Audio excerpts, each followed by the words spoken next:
नमस्कार मित्रांनो, मी राजशेखर परब आणि आपण पाहतात रायगड टुडे मराठी।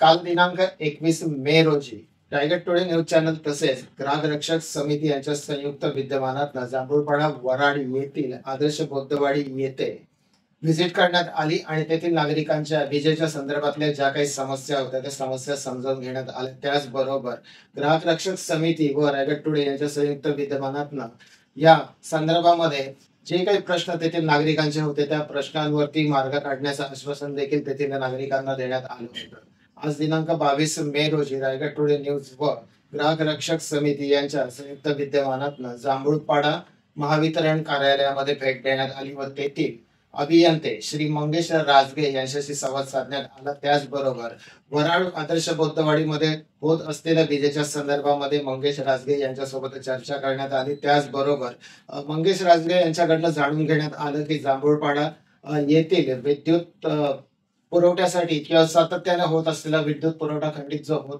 आहे याच्या मागे काय कारण आहेत हे जाणून घेण्यात आलं व त्या समस्यांवरती देखील ग्राहक रक्षक समिती मार्फत लवकरच जे काही पाऊल उचलायचं ते पाऊल उचललं जाईल व एक सबस्टेशनची जी मागणी आहे या सबस्टेशनच्या मागणीसाठी ग्राहक रक्षक समितीतर्फे व तसेच रायगड टुडे न्यूज कडनं देखील जोर देण्यात येईल व लवकरच जांभूळपाडा येथे सबस्टेशन देखील उभारण्यात मदत करण्यात येईल असं देखील आश्वासन ग्राहक रक्षक समिती व रायगड टुडे कडनं देण्यात आलेलं आहे। पाहूया मंगेश राजगे यांनी त्यांच्या समस्या काय मांडलेल्या आहेत। त्याचबरोबर आदर्श बौद्धवाडी येथे सातत्याने खंडित होणाऱ्या वीज पुरवठ्या संदर्भात मंगेश राजगे यांनी काय सांगितलेलं आहे।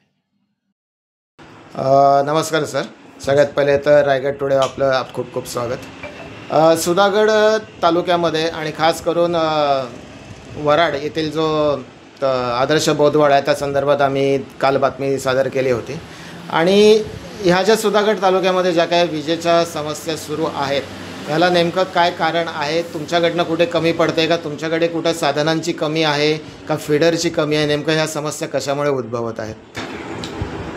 सर बेसिकली जो आपल्या सुधागड तालुक्याला किंवा जांभूळपाडा किंवा त्याच्या परिसराला जो विद्युत पुरवठा होतो तो बेसिकली आपल्या खोपोलीवरून होत आहे।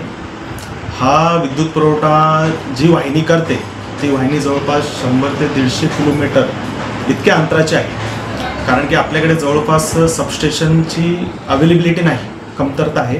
त्यामुळे आपण जो खोपोलीवरून सप्लाय घेतोय त्यामुळे तो सप्लाय घेताना वारा वादळ, आता तुम्हाला माहीतच आहे अवकाळी पावसामुळे गेले 10-15 दिवस बरंच पोल्सचं नुकसान झालेलं आहे, झाडं पडलेली आहेत, विजांमुळे जे वाहिनीच्या इन्सुलेटर आहेत ते पण बऱ्याच ठिकाणी पंक्चर होऊन सप्लाय बाधित झालेला आहे।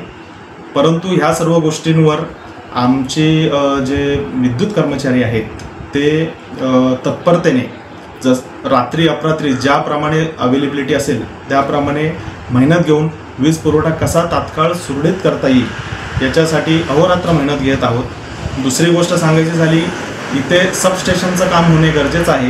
त्याच्यासाठी आपण केंद्र सरकारची RDSS नावाची जी स्कीम आहे त्याच्यामध्ये मौजे परडी गाव येथे आपण एक स्विचिंग स्टेशनचा प्रस्ताव सेंट्रल गव्हर्नमेंटकडे पाठवलेला आहे।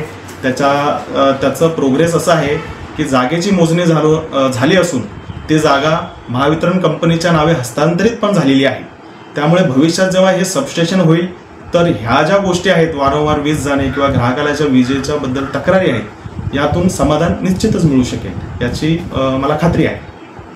आणि काल जी आपण बातमी जी यूट्यूबच्या माध्यमातून सादर केली त्या गावात वराड बौद्धवाडी येथे प्रत्यक्षात जाऊन आणि त्यांच्या ज्या काही समस्या आहेत त्यांचं निराकरण त्वरित करण्यात येईल असं आमच्याकडून आम्ही ग्वाही देतो।